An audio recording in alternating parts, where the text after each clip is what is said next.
It all unraveled the day my 15-year-old daughter, Ruby, got one of those DNA test kits as a Christmas gift. I can't for the life of me recall who handed it to her. She was practically buzzing with excitement, meticulously filling out all the forms before dropping it in the mail. About 6 weeks later, the results showed up, and let me tell you, she was far from thrilled. Diane and I were just chilling in the living room, noses buried in our books, when Ruby started venting her frustration loud enough for us to hear.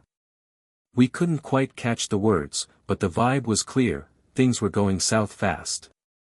After maybe 15 minutes of her stewing, she burst out of her room, declared she was heading to her friend's place, and made a beeline for the door. Diane called after her to be back by dinner as she bolted out.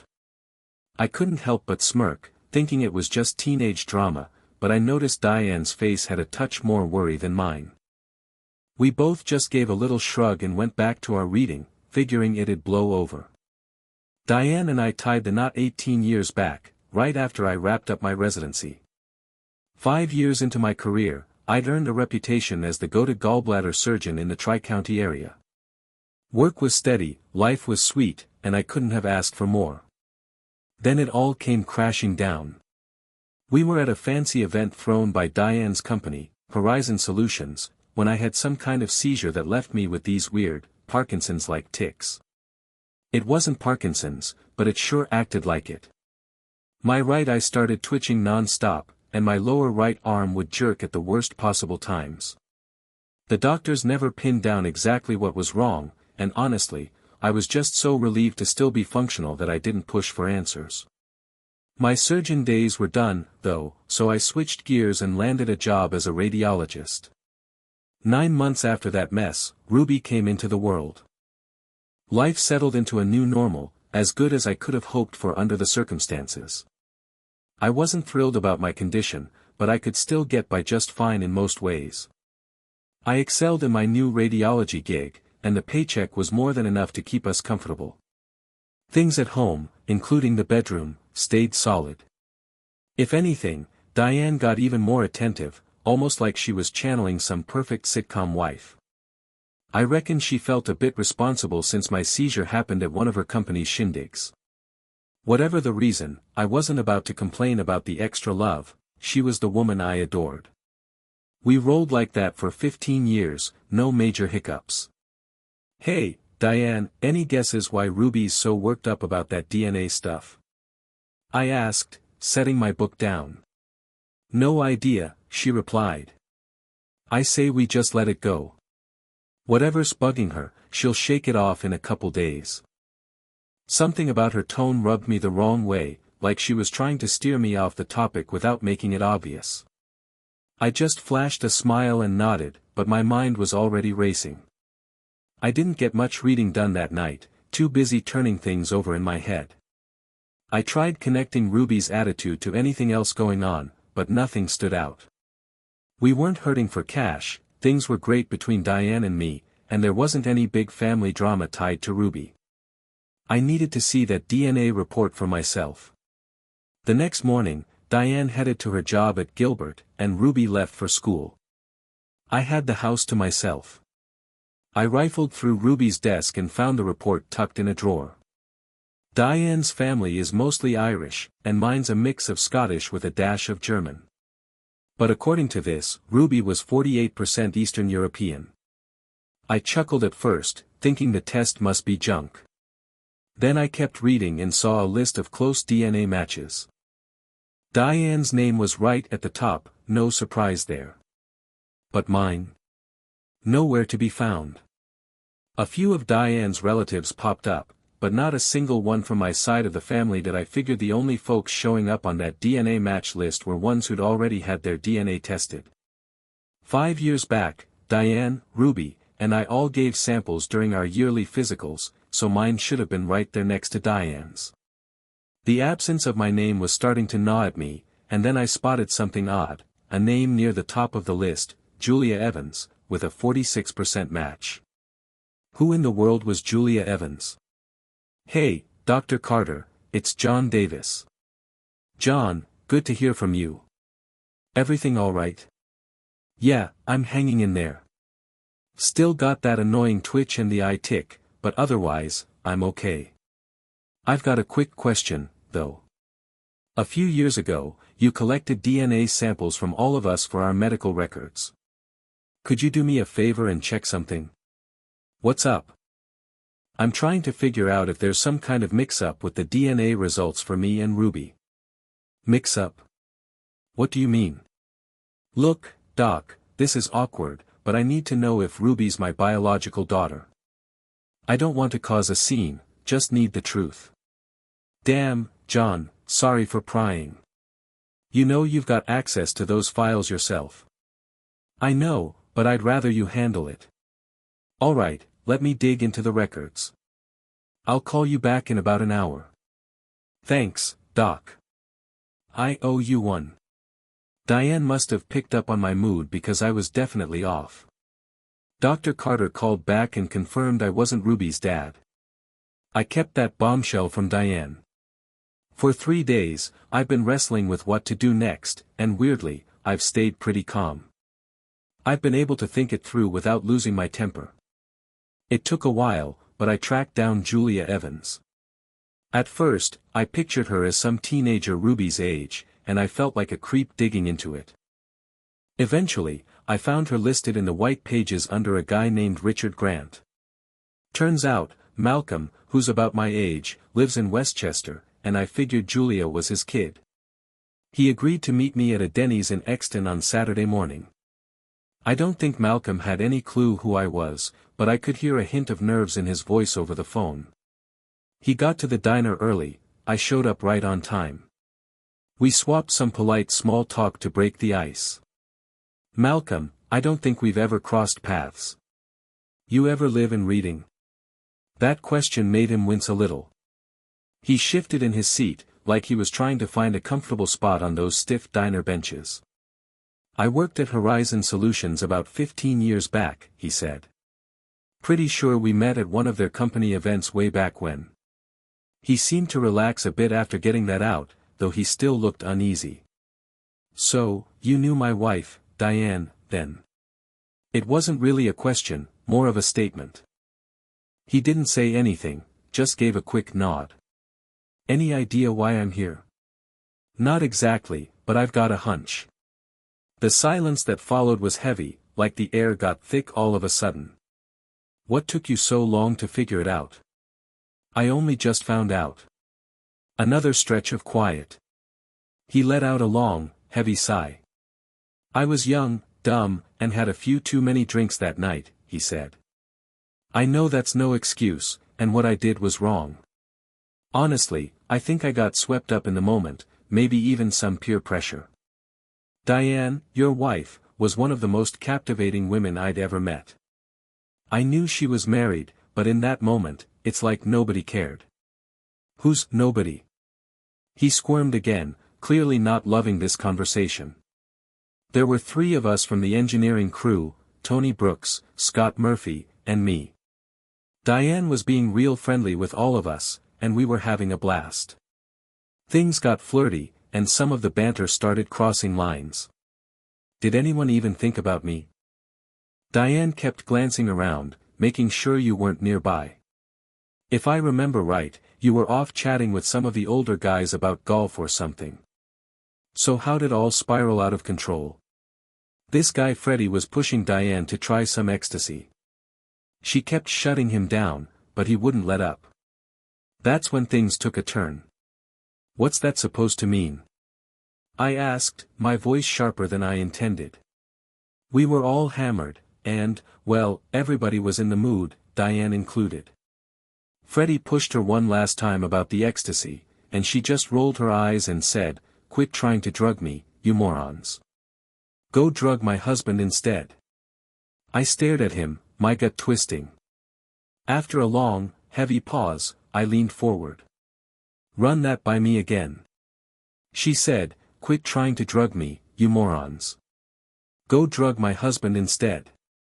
Those words have been like a ghost haunting me for the last 15 years. They were so icy, so calculated, it was hard to wrap my head around them even now. What happened after that? I pressed. Not long after, Freddie brought you a drink. You passed out in one of those lounge chairs by the pool, and we all headed upstairs. It wasn't until we came back down, maybe an hour later, that we heard what went down with you." "What do you mean, what went down?" "Turns out, you had a bad reaction to whatever Freddie slipped you. They had to rush you to the hospital. Diane didn't even know until you were already gone. I didn't say a word, just sat there, letting it sink in. First thing Monday, I quit my job at Gilbert's and hightailed it back to Westchester. Got a new gig, settled down, got married, and now I've got 3 kids. Never set foot in Reading again. Never saw Diane after that night. I've carried the guilt ever since, and I'm genuinely sorry, John. I don't know what else I can say." I waved the waitress over and asked for a full pot of coffee to keep us going. "Malcolm, you ever do one of those DNA ancestry tests?" "Nah, but my daughter, Julia, did one a couple years back." "Anyone else in your family?" "Just her. It was a gift." "Why were you asking?" "Your daughter, Julia, and my daughter, Ruby, they're half-sisters." Malcolm froze, like he forgot how to breathe. After a long moment, he blinked, let out a heavy sigh, and I saw his eyes start to glisten. His head shook slowly, like he was trying to shake off the truth. "You all right?" I asked. "No, man, I'm not. That night was the worst mistake of my life, and now it's somehow gotten uglier. I can't believe this is happening. This could tear my family apart. I've worked so hard to keep my life straight since then, and now this comes back to kick me in the teeth. How much worse can it get?" We sat there in silence for a good few minutes, both lost in our thoughts. "What happened to the other 2 guys, Malcolm?" "Freddie died in a wreck on the Schuylkill Expressway. Clayton's a mess, alcoholic, living in some church rectory in Fishtown. I haven't seen him in years. Malcolm, I appreciate you meeting me and being straight with me. I'm not after blood here. I don't want revenge or to drag you through the mud. You don't have to worry about me coming after you or outing you.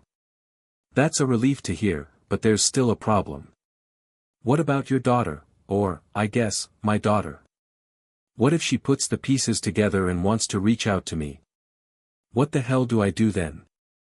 I don't want to hurt anyone or stir up drama. Got any ideas? I'll back you up however I can. I won't stir the pot, but if something comes up, I'm in your corner. Whatever goes down, I'm not the type to hold grudges. I'm not happy about what happened, but I'm not gonna let it wreck my life. That said, you might want to give your wife a heads up so you're not blindsided if this blows up." Life at home turned into a quiet kind of hell.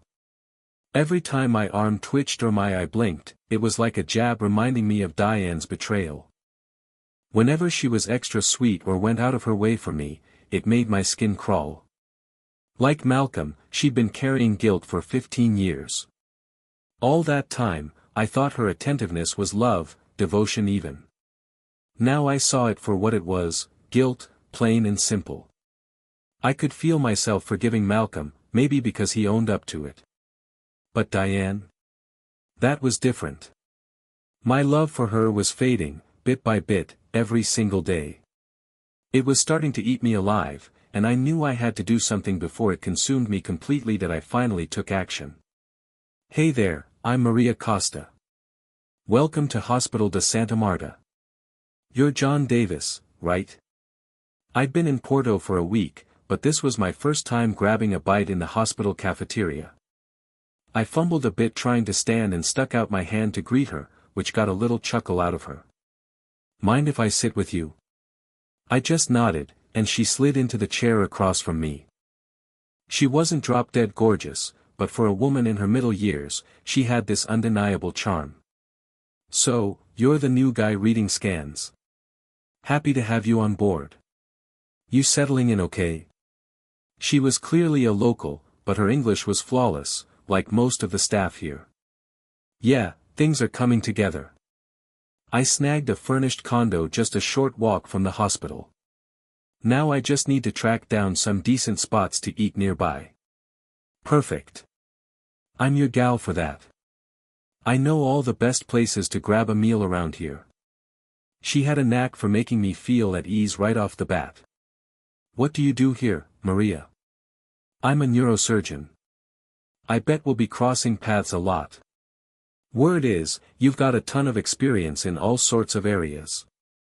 I'll be poring over X-rays, CTs, MRIs, mammograms, ultrasounds, you name it. Maybe even reading tea leaves if they ask me to. That earned me a soft laugh. Have you always been in radiology? Nah. You've probably noticed my eye tick and the twitch in my right hand. Back before this started, I was doing laparoscopic gallbladder surgeries. Switching to radiology let me keep working. I still feel like I'm making a difference. What caused the issue? Honestly, nobody ever figured it out. There was a lot of talk, a lot of theories, but nothing solid. It felt like everyone was dodging the question. I pushed for answers a few times, got nowhere, and eventually just let it go. Alright, enough small talk, I've gotta get back to work. I'm off at 6 o'clock. Meet me here, and I'll take you to your first real Porto dining spot. You're on day shifts, right? I grinned and gave her a nod. Maria Costa wasn't married. I didn't pry into why or dig deeper. After about a month, I felt comfortable enough to open up about my own situation. I told her I was still technically married, but it didn't seem to faze her. 2 weeks later, she started crashing at my condo some nights. Life was feeling pretty damn good again. I hadn't spoken to Diane or Ruby since I left. Things with Diane had gotten colder and colder before I split, even though she kept trying to hold it together. The problem was all me, I couldn't let it go. She begged me to tell her what was wrong, but I clammed up. Ruby, on the other hand, just shut me out completely. I tried to keep our bond alive, but she wasn't having it. We barely exchanged words toward the end. She never said why she was so mad, and I didn't ask, but I'm pretty sure it all tied back to that damn DNA test. I didn't give Diane a heads up that I was leaving. I just left her a power of attorney to sell the house, took half our savings, and walked away. She had a solid job, so I knew she and Ruby would be fine financially. I figured she'd probably sell the house eventually. Oh, and I left my wedding ring behind. Let her piece it together. Diane never tried to track me down or reach out. If she knew where I was, she didn't let on. John, I booked you a slot in my clinic for 9 a.m. this Friday. It's no big deal, just routine, so don't stress. Maria was playing it cool, but I wasn't buying it. That's a weird move, and you know it. What's going on? It's that eye tick of yours, John.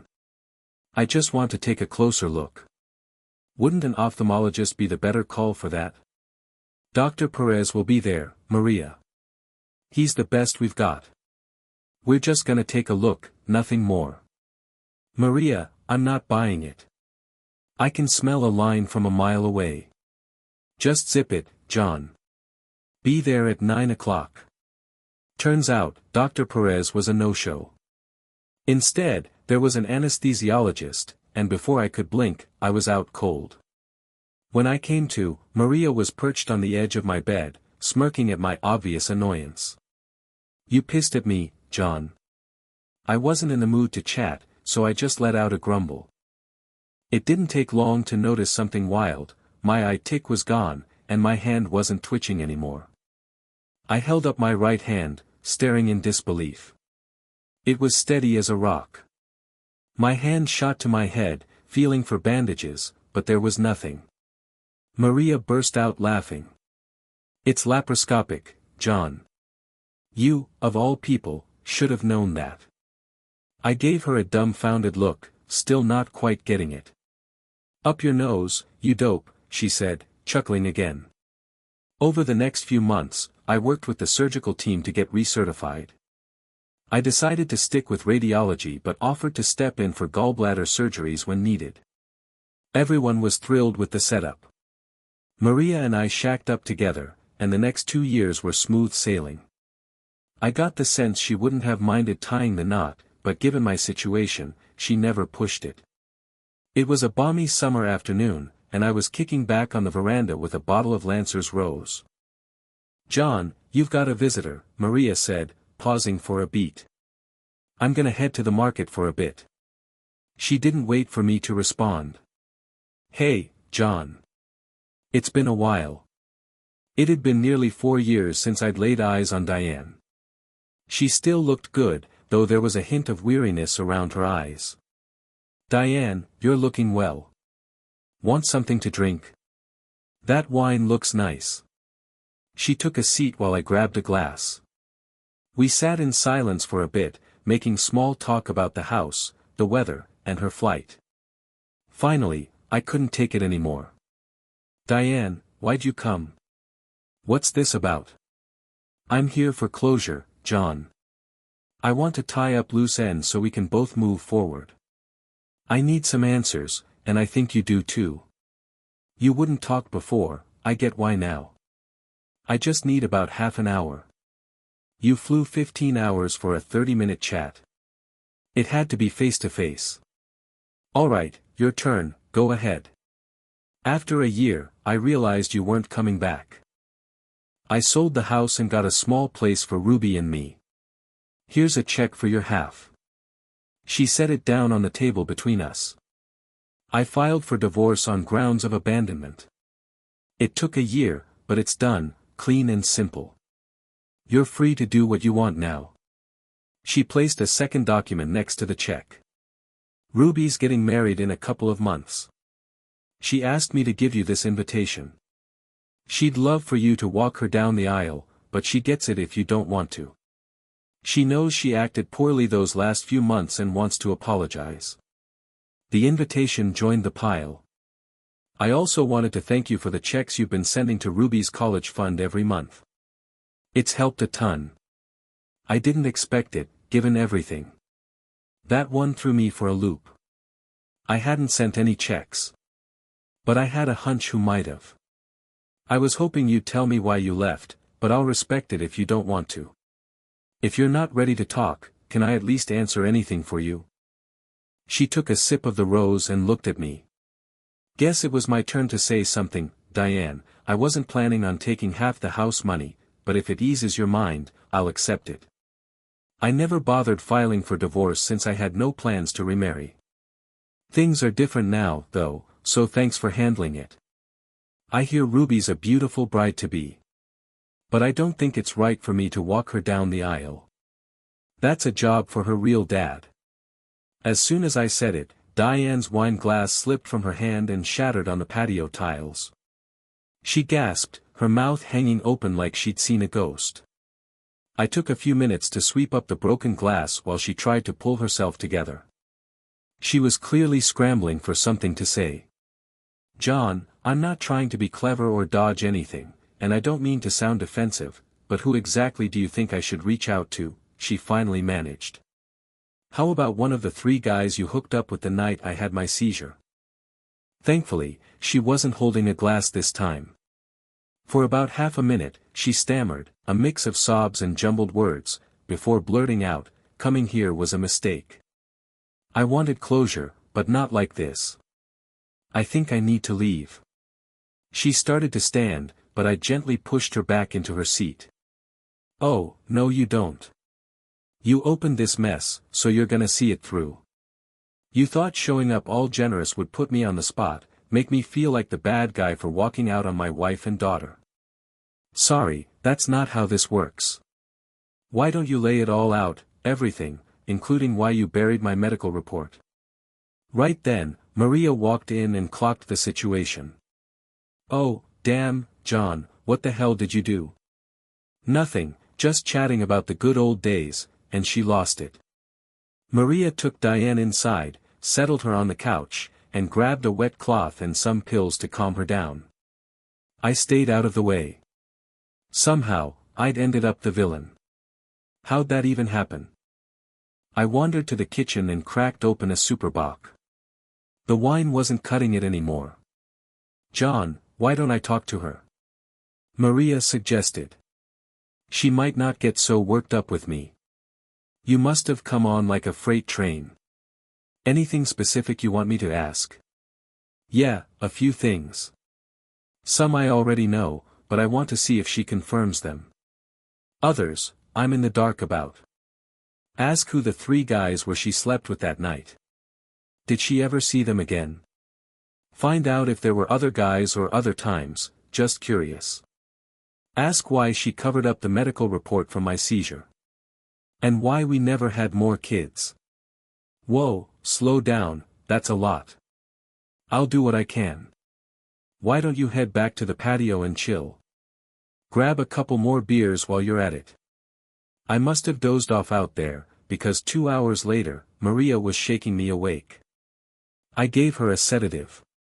She's crashed in the guest room for the night. Did anything useful come out of your talk? Once I got her going, she wouldn't stop. All she remembers about the 3 guys is that one was named Freddie. He kept pushing her to take some drug, but she swears she kept saying no. She didn't cop to telling him to drug me. I doubt she'll ever own up to that. What about the hookup? She didn't get into details, but the way she talked about it, it sounded like she enjoyed herself. Seems like it was a one-time thing. I couldn't get a read on why she did it. No clues about any other flings either. She never heard from those guys again. She had a hunch one of them was Ruby's dad but never dug into it. When Ruby got that DNA kit for Christmas, Diane panicked but didn't know what to do. She figured I pieced it together, and that's why I bailed. Damn, Maria, that's a solid rundown. You hit all the key points. She also asked why your eye tick and hand twitch are gone. I told her it was a simple fix that should have happened ages ago, but someone buried the diagnosis. That set her off crying again, so I just let her be. She'll probably sleep till morning. It's wild to think about, but I used to be head over heels for that woman. I thought that kind of love was the forever kind, but I was wrong.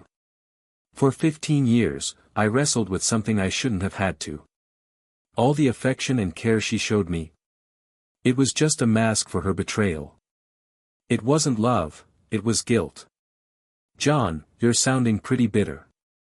Maria, I'm gonna need to take off for a few days. When Diane wakes up tomorrow, can you make sure she gets to the airport? Let her know I won't be at Ruby's wedding. Oh, and tell her those checks she's been getting for Ruby's college fund, they're from Ruby's real dad, not me. Where you headed? No clue yet. It'll just be a week or so. You'll be here when I get back, won't you? You know I will. Just promise me you won't go overboard with the drinking. And call me, okay?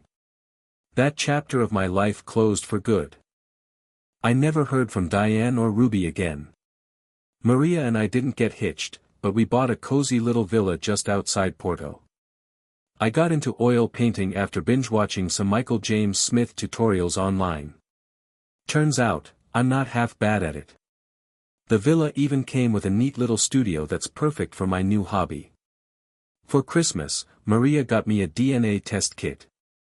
Real funny, I said, rolling my eyes. And that's the end of my story, at least for now. If you've been following along, I hope it hit you in some way.